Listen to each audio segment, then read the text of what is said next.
Hello. Thanks for dropping in. So, I was somewhat baffled, and I put messages up on some Facebook groups looking for help, and indeed, I got help. So, it does seem the majority of the collective wisdom thinks that the trouble I'm having is with this chip or this chip. There are 2114 chips in UF7 and UF8. And, of course, they are not socketed.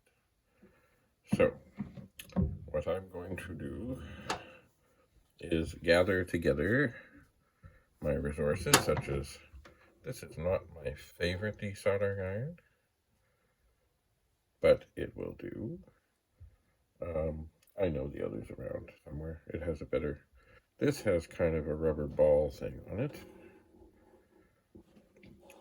and it works fine. The other has sort of more like a solder sucker thing.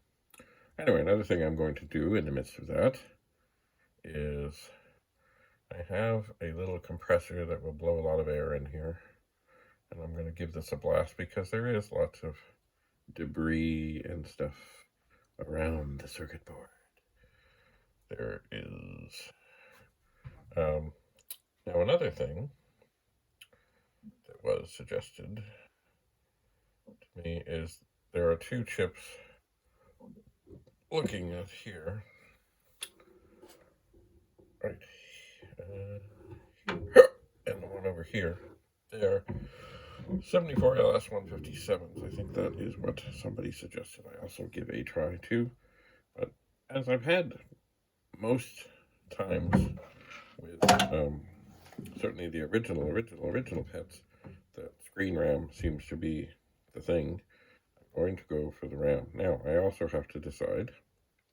Certainly I'm going to have to unsolder from here, but I'm thinking in my other, I think it's a 4016, the one that has the holes drilled in it that has never been to 32K. I'm thinking that that board is going to become my sort of test board somewhat, although this one in some ways would be better because there's lots more things already in sockets. But anyway, somewhere I've got to get some other chips to try. So I'm suspecting what I'll end up doing is desoldering from this board, desoldering from that board, putting sockets into both boards and seeing what I can see. Just because I can at this moment, I'm going to reach behind and turn this on and look up, and then I will see. Oh, I see nothing. Oh, of course I see nothing. I unplugged because the cable was kind of getting in the way. I unplugged the video cable. I will try that again. And what will I see on the screen? Exactly. Well, I lose track of what exactly it looked like, but I think it's the same. Hang on. Let me have a look at my phone. I did take a picture. I did of what the latest thing was. Maybe it's actually on the phone I'm filming on. So maybe I don't have the picture available at this time. Oh well, anyway, it does come up, I think, with the same sort of message, maybe just for fun, because I'm here, and I can, maybe I will reach up there and shoot a picture of what is currently on the screen. Oh my, I'm getting a big shadow from me. Hang on. Let's try this again. I'll zoom. Oh, I'm not doing well at this. Hang on. I think it's also because there's a light that is shining kind of at the screen that maybe it doesn't look as nice as it might. Maybe I can just slide this in here, and you can see, kind of, yeah, that picture's not great. Not great at all. I can do some editing.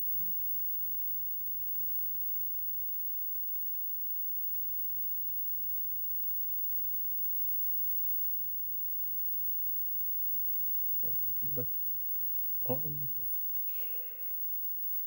And that looks a little easier to read, kind of, sort of. Still not great. Anyway, so that is what the collective wisdom has to say. And I'm just going to turn this pin off again. One thing that has been very helpful, I'm just going to unplug the video again because the wire is getting in the way there, kind of. One thing that has been helpful, I am using this new tripod thing, and when it's not shaking, it's all right. Also, this little light, the LED light that has a hanging thing and a stand thing and a magnetic thing, it's coming in quite handy in lighting up the circuit board. Right now, I've got the hanger thing hanging, just hooked onto the keyboard, so the light isn't so glaring, but it's enough to light this up nicely. So, I have my homework. This chip, and this chip, and also the collective wisdom says it's probably just one of them. But I will, of course, do two. Now, what's involved in this? Well, I have to take the board out. I have to make sure I know what I'm looking at. And then I have to unsolder, desolder, suck out the solder, and make sure I can get the chips out nicely. And this, it's not, well, it just takes some doing. It does. Basically, I try and get the desoldering iron on there and move the pin part to the middle when everything gets kind of loosened up. And then I pop the ball and it sucks everything out. But invariably at times I will have to go back and kind of move and maybe do another suck again. In rare occasions, sometimes I have to add solder to suck solder out. But anyway, I try to get the chip out and do no harm, damage no holes, damage no traces, damage no anything, and then install a socket so I don't have to do that again, ever again.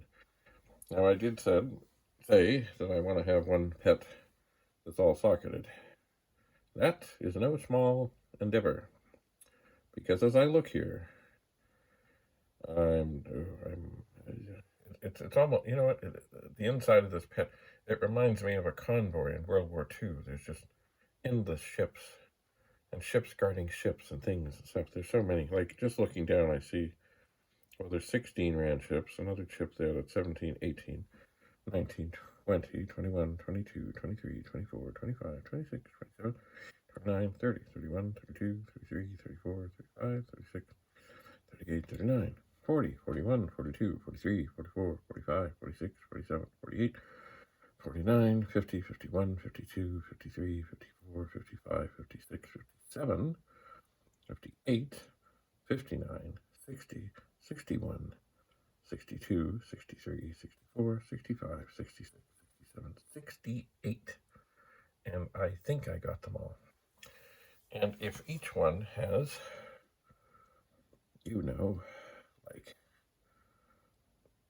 well, I don't know. They're mostly, well, let's say each one had like 16 pins, just, or so. Let's see. Hey, Google, what is 16 times 68? The answer is 1088. 1088.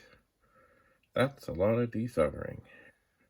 Anyway, would I do this all at once? Oh, no. No, and some of it may not be necessary. Certainly, I would want to do the round chips that I spoke of and the round chips And I suppose it might be a thing where little by little, maybe once a day, I say, well, I think I'll do another chip here. But of course, I would always want to double check to make sure after the socket went in and after the chip went back in that everything was still just tickety-boo. So that is where I stand on these small screen pets that have the circuit board from 1978, which I believe is the second version. And somebody said they think basically this version is that of the 2001N, which makes sense. It does. And of course, when it comes to the BBS pet, which is in the middle of these three here, that's a whole other mystery. It is. And I suspect soon that one is going to get set aside. It will. Anyway, I have much soldering and desoldering to do. And I think maybe soon, today, possibly, I will go get a little compressor thing so I can blow some dust and stuff out of here. I think.